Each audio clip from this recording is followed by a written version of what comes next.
The year was 2157, and humanity had finally done what they had dreamed about for centuries. They had built ships that could travel between stars. They had found other life in the galaxy. They were not alone anymore. Commander Nathan Cole stood on the bridge of the diplomatic vessel Hope's Light and watched the alien station grow larger through the viewport. It was massive, bigger than any city on Earth, spinning slowly against the darkness of space. Lights blinked across its surface like a million tiny stars. This was the Sara Prime, the capital of the Galactic Council, home to the 12 ancient species who ruled everything. Nathan was nervous, but he hid it well. He had been chosen to lead humanity's first official contact with the Council. Behind him stood his crew of 47 people, the best Earth had to offer. Scientists, diplomats, soldiers, and dreamers, all of them hoping that today would be the beginning of something wonderful. Lieutenant Grace Palmer was the youngest officer on the ship. She was 23 years old, with dark hair and bright eyes that missed nothing. Her job was to record everything that happened. She held a small device in her hand and whispered notes into it as they approached the station. "The station is approximately 40 kilometers in diameter," she said quietly. "I can see ships from at least 7 different species docked along the outer ring. We are being scanned by multiple sensor systems. They know we are here." Nathan turned to look at her. "Scared, Lieutenant?" Grace thought about it for a moment. "Excited," she said. "Whatever happens today, nothing will ever be the same." She was right about that, but not in the way she hoped. The council chamber was designed to make visitors feel small. The ceiling rose so high that Nathan could barely see where it ended.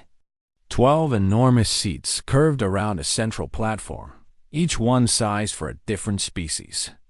Some of the aliens were huge, towering over the humans like mountains. Others were small, but carried themselves with an air of absolute power. The Valari sat in the largest seat. They were crystalline beings, their bodies made of living gemstone, but caught the light and scattered it in rainbow patterns. Their leader was called Zorath, and he had lived for over 6,000 years. He looked down at the humans with something that might have been curiosity, or might have been disgust. "So," Zorath said, his voice echoing through the chamber like wind through a cave. "These are the creatures from the 3rd planet of the Yellow Star." "How interesting." Nathan stepped forward. He had practiced his speech 100 times. "Honored members of the Galactic Council, on behalf of Earth and all humanity, I bring you greetings. We come in peace, seeking friendship, and—" "Peace," Zorath interrupted. "Friendship." "Yes, all young species say these things." He turned to look at the other council members. "What do we know about them?" A smaller alien, one of the Cathari, who resembled giant insects, activated a holographic display. Images of Earth appeared in the air. Cities, factories, weapons, wars. "They are violent," the Cathari said. "They wage constant war among themselves. They have poisoned their own planet with their industry. They have primitive nuclear technology which they have already used against their own kind. They are barely 3 centuries removed from their industrial revolution." The chamber filled with sounds of disapproval. Clicking, humming, hissing, all expressing the same thing: contempt. Nathan felt his heart sink. "We have made mistakes," he said quickly. "But we are learning. We are growing. We only want. What you want does not matter," Zorath said. "The Council exists to protect the galaxy from species who are not ready to join the greater community. You are not ready. Perhaps you never will be." The debate lasted for hours, but Nathan knew within the first few minutes that it was hopeless. The ancient species had already made up their minds. Humanity was young, dangerous, and unworthy. They would not be allowed to join the galactic community. But what came next was worse than rejection. "We vote on quarantine," Zorath announced. "All in favor?" 12 lights glowed in agreement. The decision was unanimous. Grace stepped closer to Nathan. "Sir, what does quarantine mean?" Before he could answer, Zorath spoke again. "Your system will be sealed. An energy barrier will be placed around your star. No signal will escape. No ship will leave. You will be contained until you prove yourselves worthy of contact or until you destroy yourselves. Based on our observations, we believe the second outcome is more likely." Nathan's hands curled into fists. "You can't do this." "You have no right. We have every right," Zora said. "We have kept the peace in this galaxy for 200,000 years. We will not allow primitives to disturb that peace. You should be grateful." Some on this council voted for extermination instead. The humans were escorted back to their ship. They were given 12 hours to return to Earth before the barrier went up. The entire journey home, Nathan said nothing. He sat in his chair and stared at the stars. Knowing that soon he would never see them again, Grace found him. Just before they reached Earth, the barrier was already forming behind them, a shimmering wall of energy that stretched across the void. "I recorded everything," she said. "Every word they said. Every insult. Everything." Nathan looked at her. "Why?" "Because someday, someone needs to know what happened here. Someone needs to remember what they did to us. And someone needs to make sure they answer for it." She activated her recording device one last time and spoke clearly into it. "This is Lieutenant Grace Palmer. Aboard the Hope's Light, final entry before the quarantine barrier closes. The Galactic Council has sealed the Sol system. They believe they have caged us. They believe we will destroy ourselves or fade into nothing. They are wrong." She paused, looking out at the barrier as it sealed shut behind them. "They don't understand what humans become when we have something to prove. They don't understand that walls make us stronger, not weaker. They think they have seen the last of us. They are wrong about that too." The barrier closed. Earth vanished from the galaxy's awareness. The ancient species returned to their comfortable lives and forgot about the primitives they had locked away. For 4,000 years? They stopped watching. For 4,000 years. They stopped caring. For 4,000 years.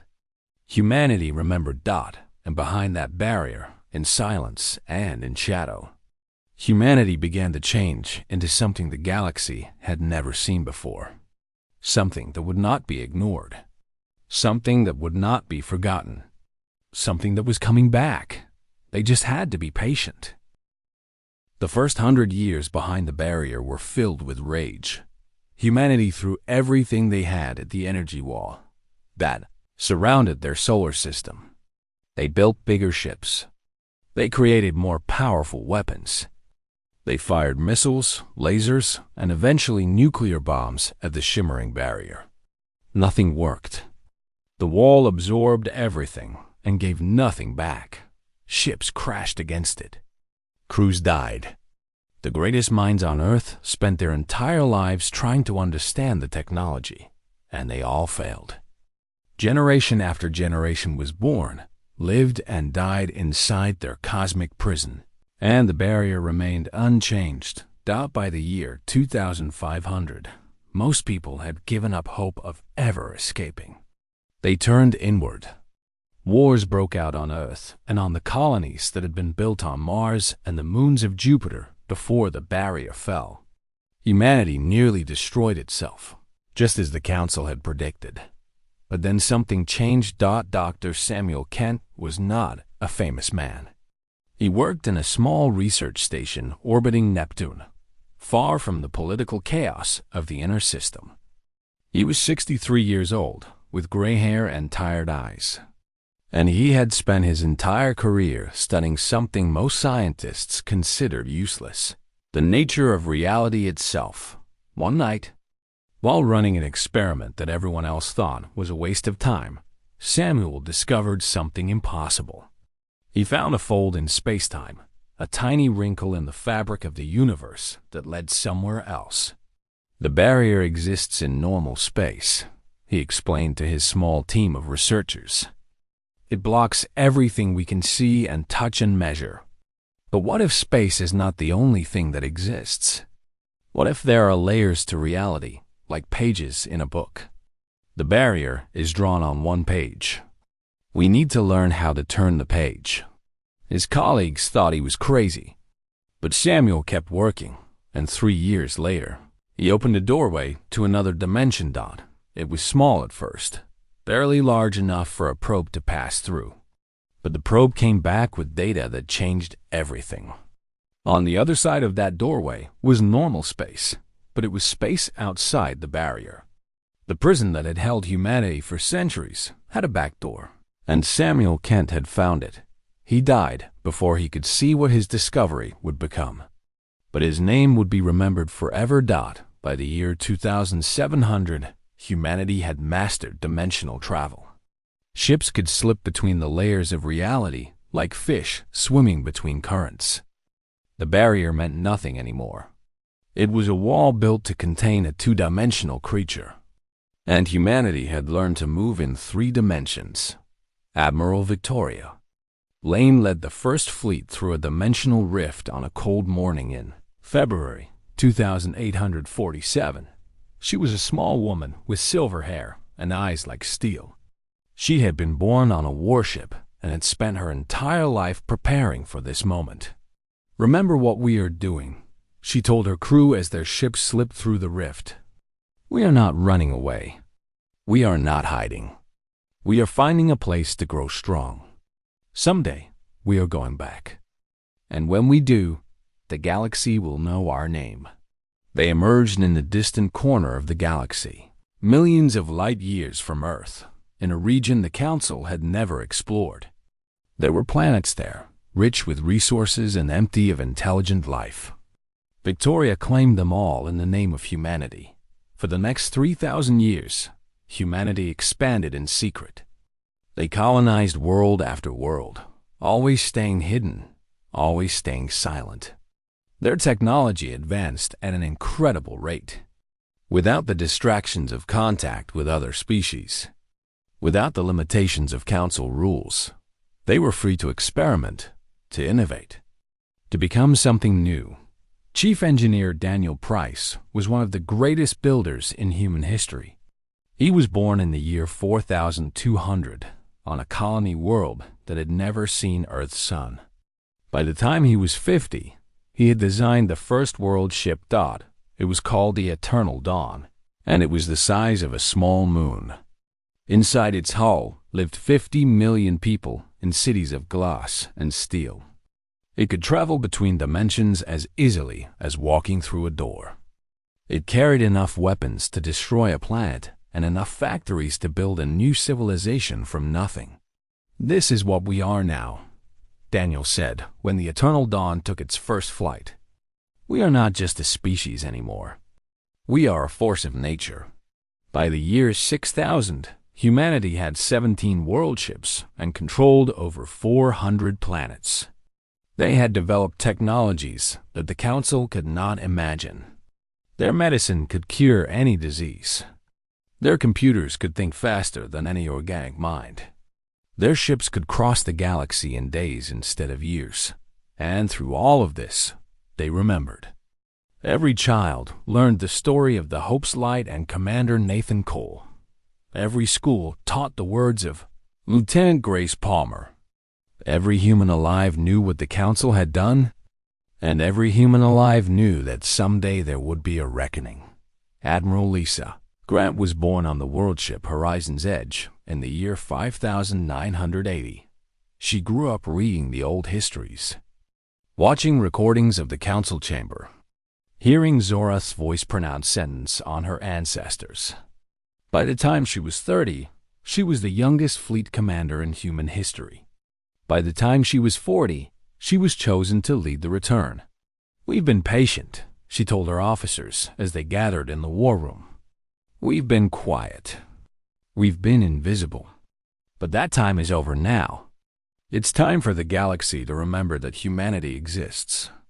It's time for the Council to answer for what they did." The barrier around Sol was scanned one last time. Human scientists had understood its technology for centuries now. Destroying it would be simple.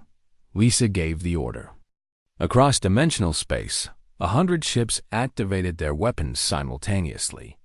The barrier that had stood for 4,000 years flickered, wavered, and then simply ceased to exist.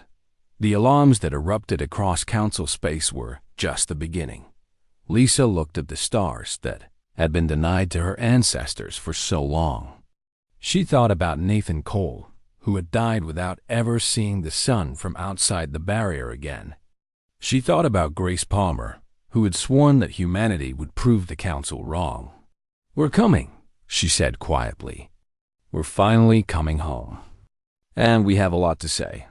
The fleet activated its dimensional drives and began the journey to the Sara Prime. Behind them, humanity's hidden empire stirred to life, ready at last to step out of the shadows. 4,000 years of silence were about to end. The alarm started on a quiet morning on the Sara Prime dot in 4,000 years. The Galactic Council had never heard such alarms.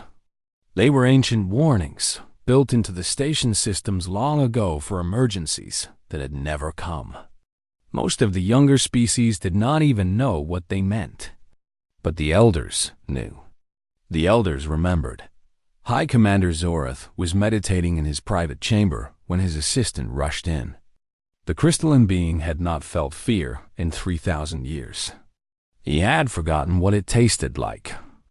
But when he saw the data on the screen his assistant carried, he remembered. "Impossible," he said. "The barrier cannot be breached. It is impossible."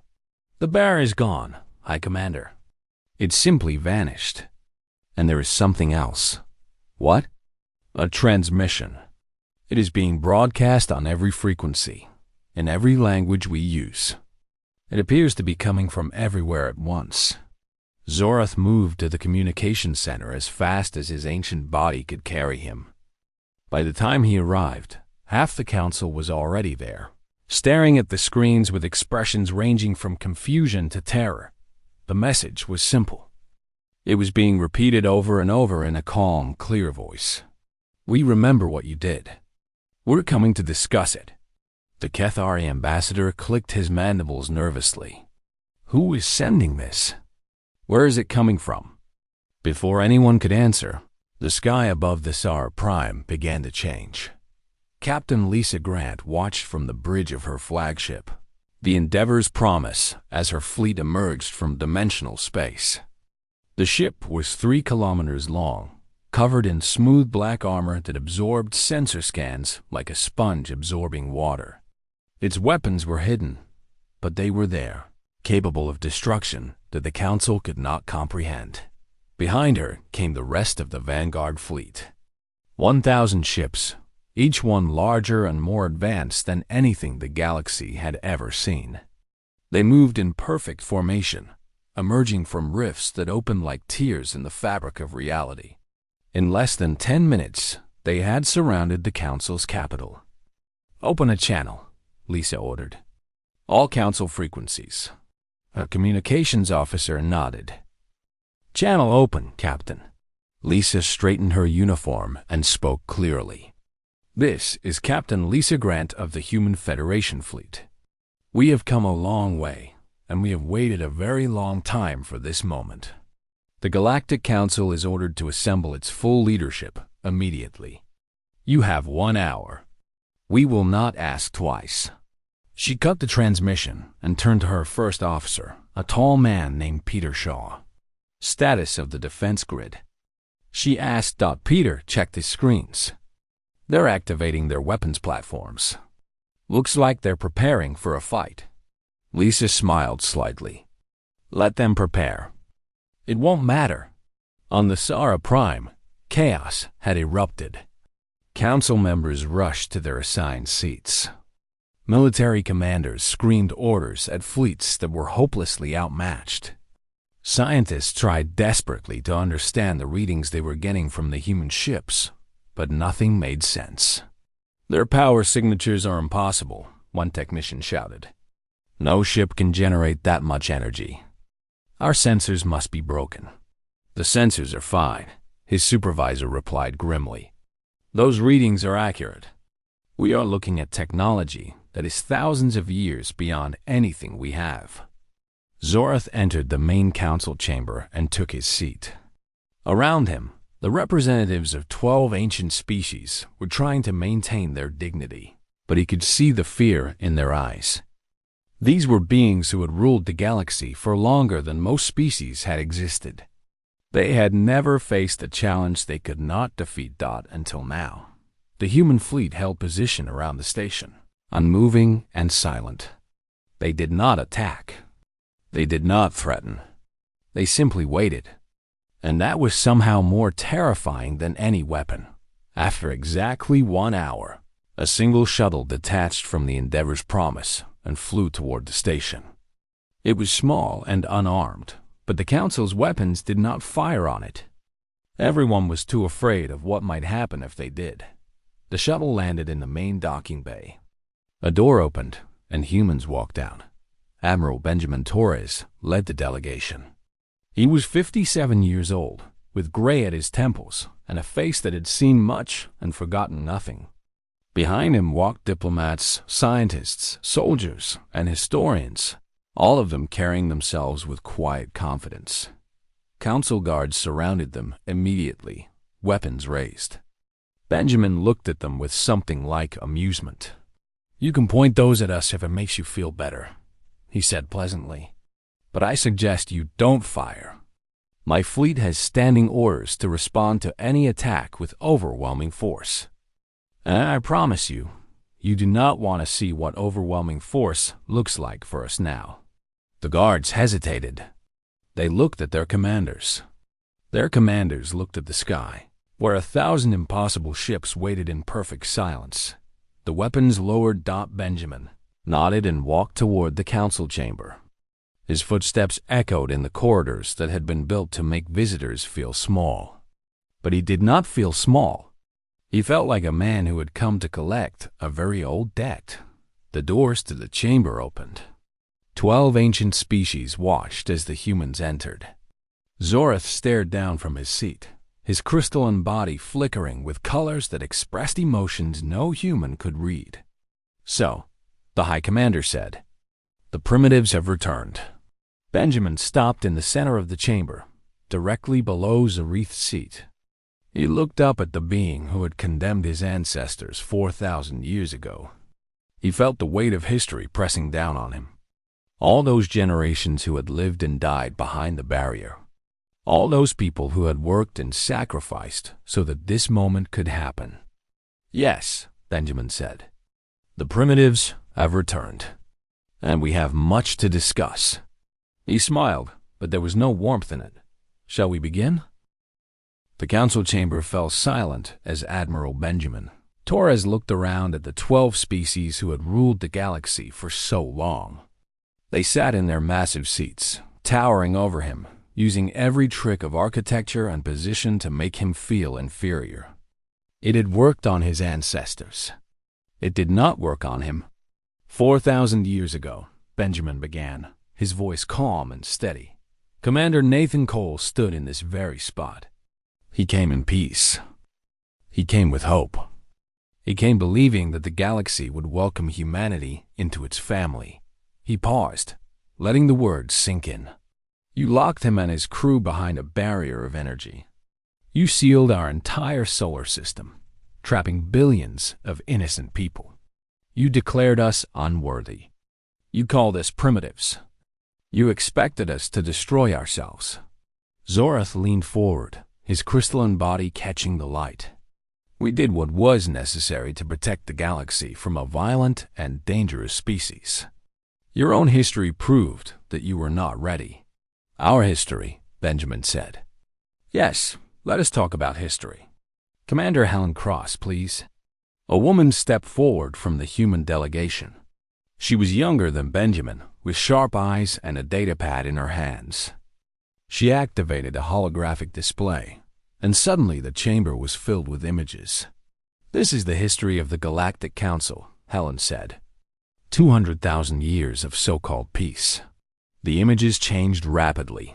Wars, genocides, entire species exterminated for refusing to obey council laws. Planets stripped of resources. Civilizations crushed before they could become a threat. The Valari alone have participated in the destruction of 17 sentient species, Helen continued. The Cathari have conquered 43 worlds and enslaved their populations. The Council's peace has been built on the bones of those too weak to resist. The chamber erupted in angry sounds. Clicking, hissing, rumbling, all expressing outrage. Lies! One of the Cathari delegates shouted. These are fabrications designed to... They are taken from your own records, Helen interrupted. We have had 4,000 years to study you. We know everything. Every secret. Every crime. Every species you decided was not worthy of existence. Dr. Marcus Bell stepped forward next.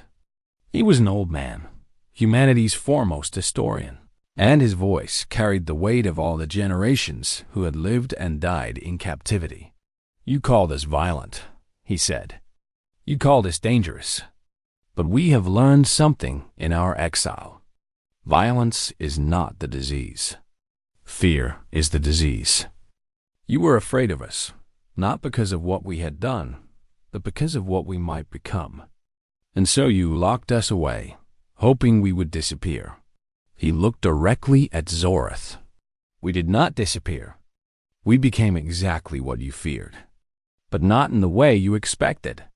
Benjamin raised his hand, and another holographic display activated. This one showed the map that Commander Cross had prepared, but now it was expanded, showing everything. 400 worlds. 17 world ships. Trillions of human beings spread across dimensions the Council could not see. This is what we built while you forgot about us, Benjamin said. An empire larger than yours, more advanced than yours, and completely invisible to your sensors. We could have stayed hidden forever. We could have watched you slowly decline and done nothing. Then why are you here? Zorath demanded. If you are so powerful, why waste time talking to us? Benjamin was quiet for a moment. When he spoke again, his voice was softer. Because power is not the same as justice. We came here because what you did to us was wrong. Not just strategically wrong, morally wrong. You imprisoned an entire species because you were afraid. You denied generations of our people the chance to know the stars. Children were born and died inside that barrier, never knowing what existed beyond. He looked around the chamber at all the ancient, powerful beings who were suddenly so quiet. We could destroy you. Right now, today, we could wipe your civilizations from existence, and there is nothing you could do to stop us. But that would make us exactly what you accused us of being. That would prove you right. Admiral Torres pulled a small device from his pocket. It projected a document into the air, written in every language the galaxy used. Instead, we have demands. First, you will acknowledge publicly and permanently that the quarantine of Earth was wrong. You will apologize to humanity and to history. The council members shifted uncomfortably. Zorath's crystalline form flickered with anger. Second, you will dismantle the legal framework that allows the council to quarantine, imprison, or exterminate any species. The days of you deciding who is worthy of existence are over. And third, Benjamin continued, you will offer a choice to every species currently under your authority. They can remain in the council, or they can petition to join the Human Federation. We will protect anyone who asks for protection. The chamber exploded into chaos. Some species shouted in fury, demanding war. Others whispered among themselves, clearly considering the offer. And from the outer edges of the room, from the delegations of smaller species who had long been bullied by the council, there was a different sound, entirely Hope. One of the smaller aliens, a being from a species called the Vorton, who had been conquered by the Cathari centuries ago, stood up from his seat. "I speak for my people," he said, his voice shaking but determined. "We petition for human protection. We have lived under the Council's rule for too long. We choose humanity." The silence that followed was deafening. Then another delegate stood. And another. And another. Within an hour, 17 species had declared their intention to leave the Council. The ancient order that had ruled the galaxy for 200,000 years was crumbling before everyone's eyes. Zorath rose from his seat, his crystalline body blazing with light. "The Valari will never apologize to primitives. We will never submit to creatures who were crawling in mud while we ruled the stars. This council may bend, but we will not." Benjamin nodded slowly. "That is your choice, High Commander. But understand this, the galaxy is changing. You can change with it, or you can be left behind. We don't need your apology. We don't need your approval. We never did. We only needed you to see what we had become." He turned and began walking toward the exit. "The primitives are leaving now. We have said what we came to say. The rest is up to you." As the human delegation departed, the council chamber descended into arguments, accusations, and the sound of an old order falling apart. Some species prepared for war. Others prepared to surrender. And outside, in the darkness of space, 1,000 human ships waited patiently. They had waited 4,000 years. They could wait a little longer. The Galactic Council did not fall in a single day. It took months for the old order to completely collapse. But once it started, nothing could stop it. Within a week of humanity's ultimatum, 43 species had petitioned for protection. Within a month, that number had grown to over 100. The smaller civilizations, the conquered peoples, the species who had lived in fear for generations, all of them saw an opportunity they had never imagined possible. They saw a chance to be free. The Valari refused to bend. High Commander Zorath declared that his people would never acknowledge the legitimacy of upstart primates and withdrew entirely from galactic affairs. The crystalline beings retreated to their homeworld and sealed themselves behind their own barrier, choosing isolation over humiliation. Most of the other elder species followed. The Kethari, the Varanthi, the Silicate Minds, all the ancient powers who had built their empires on conquest and fear. They could not accept a galaxy where they were no longer supreme. One by one, they withdrew to their own territories and closed their borders. They were welcomed to their pride. The galaxy moved on without them. Ambassador Nicole Harris was chosen to lead the transition to the new order. She was a careful woman, soft-spoken but brilliant, who understood that victory was only the beginning of the real work. "We spent 4,000 years learning how to be strong," she told her team as they began building the framework of the new government. "Now we have to learn how to be wise. If we become tyrants, we are no better than the Council. If we fail the species who trusted us, we betray everything our ancestors fought for." The Allied Worlds Assembly was created to replace the old Council. It met on a new station, built by human engineers but designed with input from every member species. There were no towering seats to make anyone feel small. Every representative sat at the same level, looking each other in the eye as equals. Human technology was shared freely. Medical advances that could cure diseases the Council had considered incurable. Energy systems that made old power sources obsolete. Communication networks that connected worlds across dimensions. Everything humanity had learned in their isolation, they offered to anyone who wanted it. Some species were suspicious at first. They had lived so long under the Council's rule that they could not believe anyone would share power without expecting something in return. But year after year, humanity proved that their words were true. They asked for nothing except cooperation and mutual respect. Captain Kevin Ross was born 30 years after the barrier fell. He never knew the old galaxy, the one ruled by fear and dominated by the ancient powers. To him, The Allied World's assembly was simply the way things worked. He grew up on a world ship, trained at the academy, and eventually commanded a patrol fleet that protected the trade routes between member worlds. One evening, while his ship orbited a peaceful planet in a distant corner of the galaxy, Kevin received a visitor. His grandmother had traveled across 3 dimensions to see him. She was very old now, one of the last people alive who remembered the day the barrier came down. They sat together in his quarters, looking out at the stars. "When I was young," his grandmother said, "we were still hiding. We had our empire, our technology, our strength, but we were afraid to show ourselves. We remembered what the Council had done to Earth, and we were not sure if we were ready to face them." Kevin nodded. "What changed?" Admiral Torres gave a speech. "I was just a child, but I remember it clearly. He said that hiding was its own kind of prison.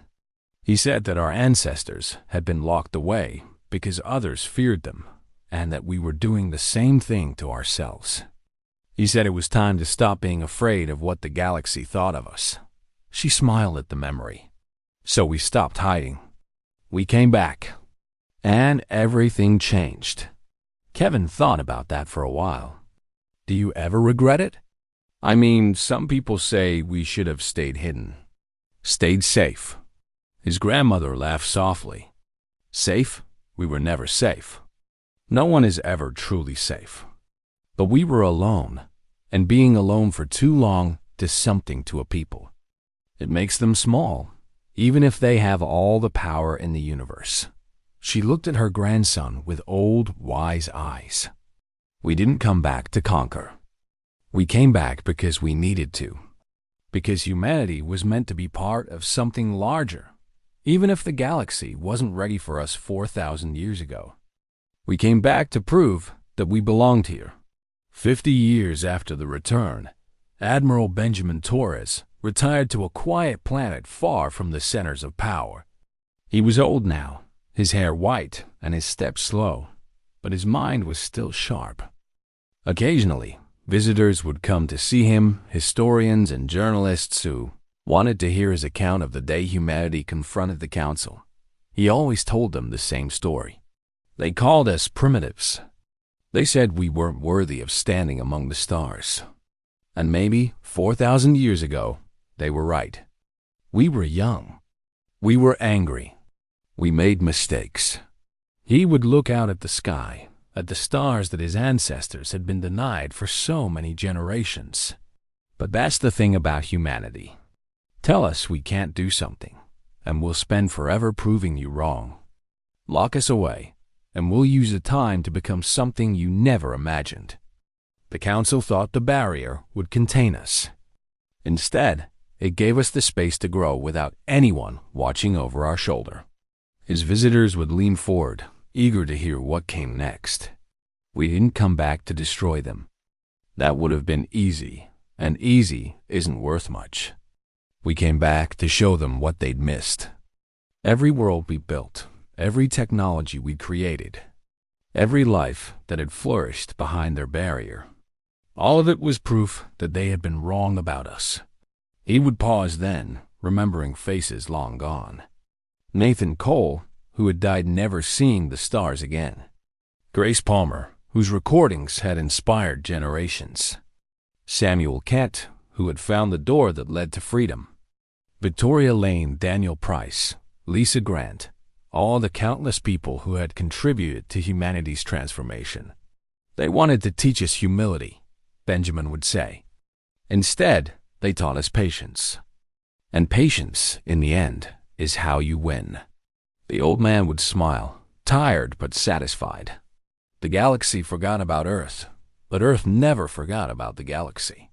We remembered every insult, every injustice, every species that was destroyed because the Council decided they weren't worthy. And when we came back for all of them, not just ourselves. He would gesture toward the sky, where ships from 100 different worlds passed by every day. "Look at what we built together. Not an empire, not a kingdom, a family. Every species who wanted to be free, Every people who had been crushed by the old powers, they're all part of it now. That's our legacy. That's what 4,000 years of silence gave us. In the distance, a human patrol ship passed overhead, part of the fleet that kept the peace across the Allied worlds. Kevin Ross was out there somewhere, doing his part to protect the galaxy his grandmother's generation had helped to create. Benjamin Torres watched it go by and felt something he had not felt in a very long time. Peace, true peace. Not the kind enforced by fear, but the kind built on trust and respect and shared purpose. We came back to chastise them, he said quietly, to no one in particular. But somewhere along the way, we found something better. We found a reason to stay. The stars shone above him, no longer denied, no longer forbidden. Humanity had finally come home.